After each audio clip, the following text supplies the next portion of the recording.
우리 하나님을 찬양하겠습니다. 찬송가 357장,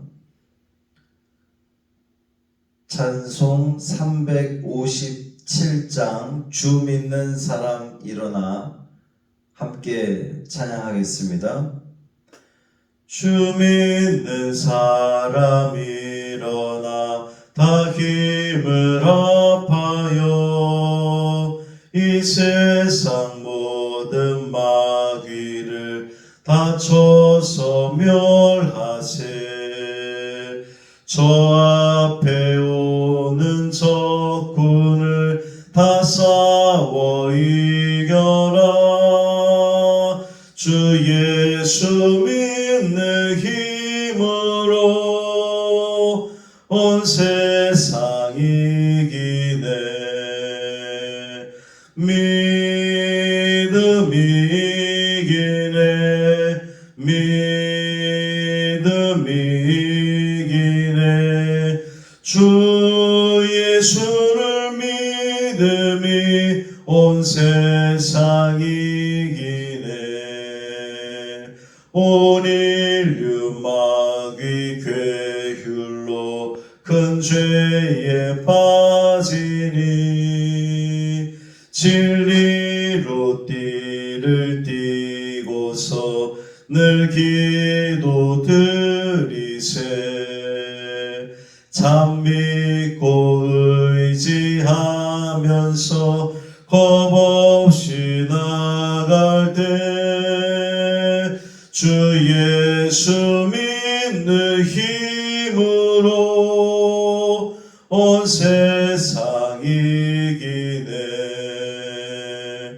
믿음이 이기네.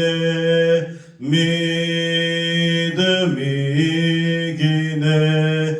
주 예수를 믿음이 온 세상 이기네.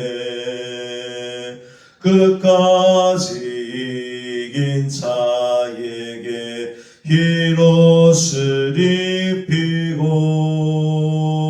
또 영생 복을 주시니 참 기쁜 일일세.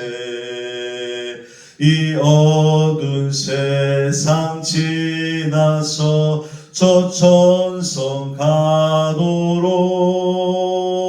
주 예수 믿는 힘으로 온 세상 이기네. 믿음이 이기네. 믿음이 이기네. 주 예수를 믿음이 온 세상 이기네. 아멘. 사도신경으로 우리의 신앙을 고백하겠습니다.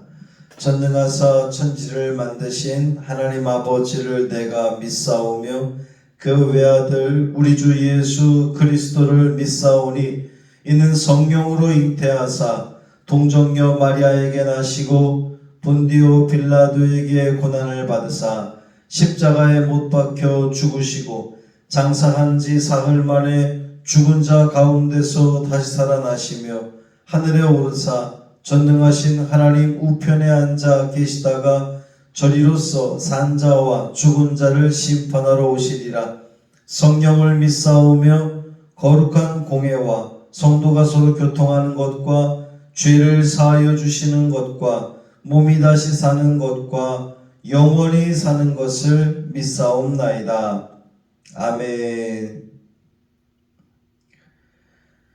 예레미야 32장 1절부터 15절까지 말씀입니다. 구약성경 1102쪽 예레미야 32장 1절부터 15절까지 말씀 함께 읽겠습니다. 유다의 시드기야 왕 열째해 곧 느부갓네살 18째 해에 여호와의 말씀이 예레미야에게 임하니라. 그때에 바벨론 군대는 예루살렘을 에워싸고 선지자 예레미야는 유다의 왕의 궁중에 있는 시위대 뜰에 갇혔으니 이는 그가 예언하기를 여호와의 말씀에 보라 내가 이 성을 바벨론 왕의 손에 넘기리니 그가 차지할 것이며 유다 왕 시드기야는 갈대아인의 손에서 벗어나지 못하고 반드시 바벨론 왕의 손에 넘겨진 바 되리니 입이 입을 대하여 말하고 눈이 서로 볼 것이며 그가 시드기야를 바벨론으로 끌어가리니 시드기야는 내가 돌볼 때까지 거기에 있으리라 여호와께서 이와 같이 말씀하시니라. 너희가 갈대아인과 싸울지라도 승리하지 못하리라 하셨다 하였더니 유다 왕 시드기야가 이르되 네가 어찌하여 이같이 예언하였느냐 하고 그를 가두었음이었더라. 예레미야가 이르되 여호와의 말씀이 내게 임하였느니라 이르시기를 보라 네 숙부 살롬의 아들 하나멜이 내게 와서 말하기를 너는 아나돗에 있는 내 밭을 사라 이 기업을 물을 권리가 내게 있느니라 하리라 하시더니 여호와의 말씀과 같이 나의 숙부의 아들 하나멜이 시위대 뜰 안 나에게 와서 이르되 청하노니 너는 베냐민 땅 아나돗에 있는 나의 밭을 사라 기업의 상속권이 내게 있고 물을 권리가 내게 있으니 너를 위하여 사라 하는지라. 내가 이것이 여호와의 말씀인 줄 알았으므로 내 숙부의 아들 하나멜의 아나돗에 있는 밭을 사는데 은 17세겔을 달아주되 증서를 써서 봉인하고 증인을 세우고 은을 저울에 달아주고 법과 규례대로 봉인하고 봉인하지 아니한 매매 증서를 내가 가지고 나의 숙부의 아들 하나멜과 매매 증서에 인친 증인 앞과 시위대 뜰에 앉아있는 유다 모든 사람 앞에서 그 매매 증서를 마세야의 손자 네리야의 아들 바룩에게 붙이며 그들의 앞에서 바룩에게 명령하여 이르되 만군의 여호와 이스라엘의 하나님께서 이와 같이 말씀하시기를 너는 이 증서 곧 봉인하고 봉인하지 않은 매매 증서를 가지고 토기에 담아 오랫동안 보존하게 하라. 만군의 여호와 이스라엘 하나님께서 이와 같이 말씀하시니라. 사람이 이 땅에서 집과 밭과 포도원을 다시 사게 되리라 하셨다 하니라. 아멘.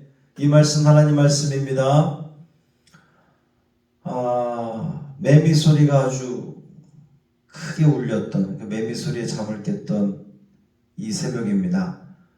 날씨가 상당히 제법 더울 것으로 그렇게 보여지는데 이 폭염에도 건강에 유의하시고 주님이 주시는 참 기쁨 가운데에 살아가는 오늘 하루가 되기를 주님의 이름으로 축원합니다. 언행일치 참 쉽지 않습니다. 뭔가를 말하기는 쉬워도 그것을 행동으로 옮길 때는 뭔가 손해라든지 불편이 따를 수 있기 때문에 말한 대로 행동하는 것은 참으로 쉽지 않습니다. 신앙생활에서 언행일치는 더욱 어렵습니다. 이 믿음의 삶은 세상의 질서를 초월하기 때문이지요. 예레미야는 이 신앙의 언행일치를 온전히 실현한 사람이다 이렇게 볼 수 있습니다. 바벨론 왕에 의해서 유다 왕으로 세워진 시드기야 왕은 바벨론 왕에게 복종하라고 하는 그 하나님 말씀에 순종하지 않고 오히려 주변 나라들과 연합해서 바벨론에 대항하려고 했습니다. 그러자 바벨론은 유다에 대한 이 네 번째 침공을 감행을 하고 예루살렘을 다 포위해 버리죠. 시드기야는 예레미야가 계속해서 선포하는 바벨론 왕에게 복종하라라고 하는 이 메시지가 백성들을 불안하게 할까봐 아주 노심초사했습니다. 그래서 예레미야를 왕궁 시위대 뜰 안에 가두어 버렸어요. 감금시켜 버렸습니다. 그렇게 하면 예레미야가 어떤 말씀도 전하지 못할 것이라고 생각을 한 거죠. 그런데 예레미야는 감금된 상태에서도 계속해서 하나님 말씀을 선포했습니다. 시드기야 왕을 향해서 갈대아인, 즉 이 바벨론 사람인데 갈대아인에게서 벗어나지 못할 것이다. 또 입이 입을 대하여 말하고 눈이 서로 볼 것이다. 이렇게 선언하고 있습니다. 이제 서로 마주보게 되는 상황을 이야기하는 건데, 그것이 적국의 왕이라고 한다면, 적국의 왕을 마주보게 되면 어떻게 되겠습니까? 매우 위험한 상황인 거죠. 실제로 시드기야는 바벨론 왕 이 느부갓네살에게 끌려가서 결국 두 눈이 뽑히게 됩니다. 예레미야는 위험을 무릅쓰고 왕에게 선포한 거예요. 이 감금된 상태에서 왕에게 그러한 그 메시지, 왕이 원하지 않는 메시지를 선포한다는 것은 얼마나 위험한 일이겠습니까? 왕이 가만히 두지 않을 것이고 목숨을 내걸어야 하는 그러한 그 일이었습니다. 만약에 시드기야 왕이 예레미야의 선포, 하나님 말씀을 들었다면 얼마나 좋았겠습니까? 그 나라가 어려움에서 벗어날 수 있었을 텐데, 결국 이 시드기야 왕은 예레미야를 통해 선포된 하나님 말씀을 듣지 않아서 결국 그 경고가 실제가 되어버리고 말았습니다. 하나님은 예레미야에게 아나돗에 있는 땅을 사라고 말씀하십니다. 아나돗에는 예레미야의 숙부의 아들 하나멜이 살고 있었습니다.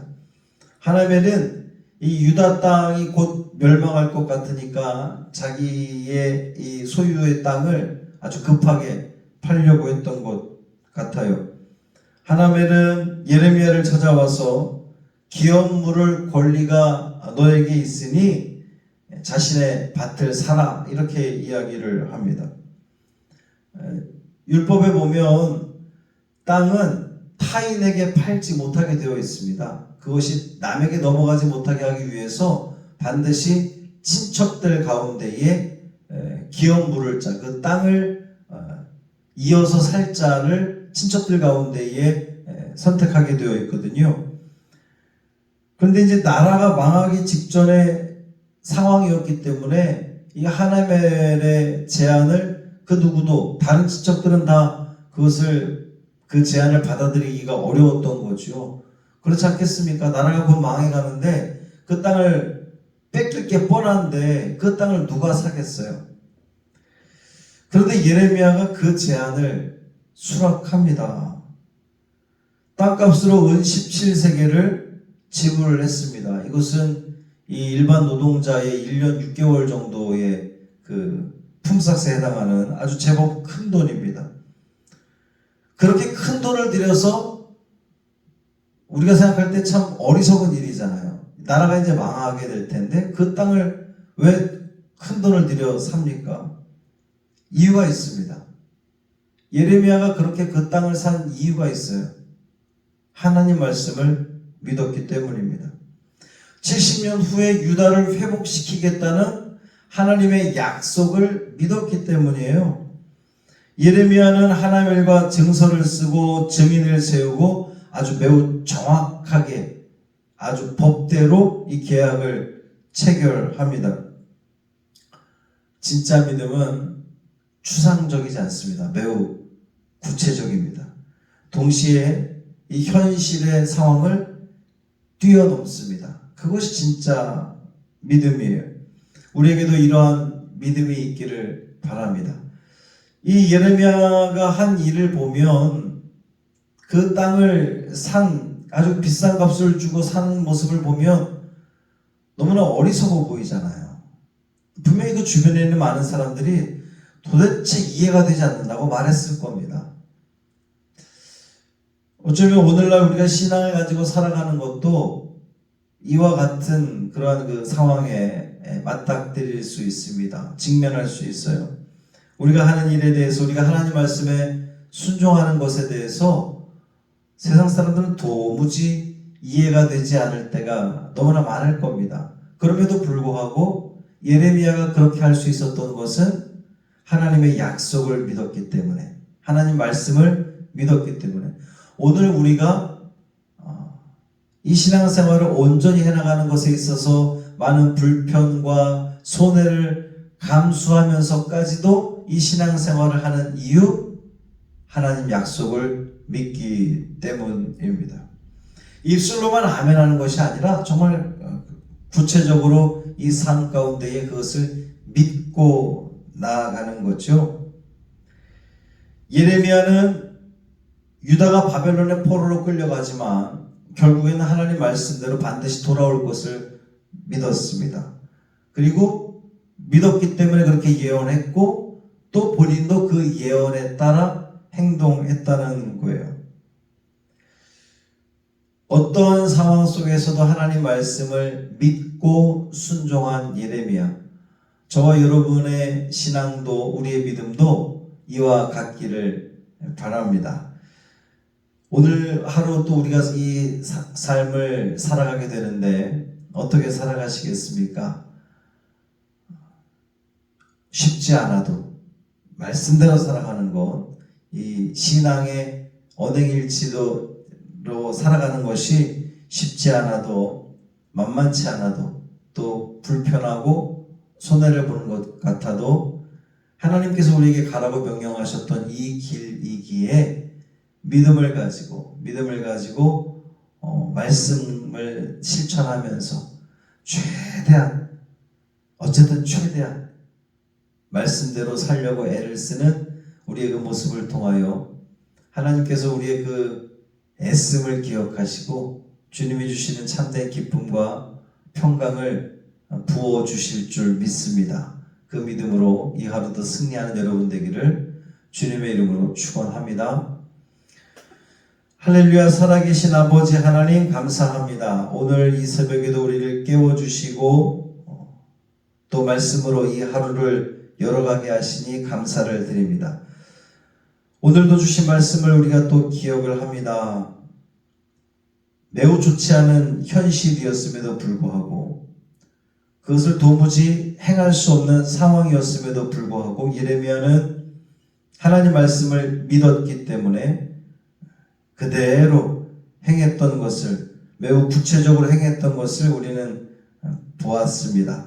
주님, 오늘 하루 우리에게 맡겨진 이 삶을 살아가면서 우리도 주님 말씀 가운데에 매우 구체적으로 그 말씀을 지키며 살아가는 우리가 되게 하여 주옵소서. 하나님의 약속을 반드시 이루실 것을 믿고 때로는 불편하고 때로는 손해를 본다 할지라도 세상 사람들이 우리를 향해서 어리석다 이야기한다 할지라도 우리는 끝까지 믿음을 지켜내며 살아가는 우리 모두 되게 하여 주옵소서. 김영준 장로님 사고가 난 지 벌써 일주일이 지났습니다. 아직까지 피부가 죽지 않고 살아있음에 감사를 드립니다. 하나님, 피 묻은 손으로 안수하여 주옵시고 계속해서 혈액이 잘 공급되게 하시고 모든 것이 다시금 살아나고 회복되어짐으로 2차 수술을 통하여서 다시 원래의 자리로 돌아오는 귀한 은혜가 있게 하여 주옵소서. 우리 노회자 원사님 붙들어 주옵시고 하나님 이 모든 치료 과정 속에서 하나님의 은총을 누리게 하여 주옵소서. 한나의 삶을 온전히 주님께 맡기기를 원하며 우리 주 예수 그리스도의 이름으로 간절히 축복하며 기도합니다. 아멘. 하늘에 계신 우리 아버지여, 이름이 거룩히 여김을 받으시오며 나라가 임하시오며 뜻이 하늘에서 이루어진 것 같이 땅에서도 이루어지다. 오늘 우리에게 일용할 양식을 주시옵고 우리가 우리에게 죄 지은 자를 사하여 준 것 같이 우리 죄를 사하여 주시옵고 우리를 시험에 들게 하지 마시옵고 다만 악에서 구하시옵소서. 나라와 권세와 영광이 아버지께 영원히 있사옵나이다. 아멘.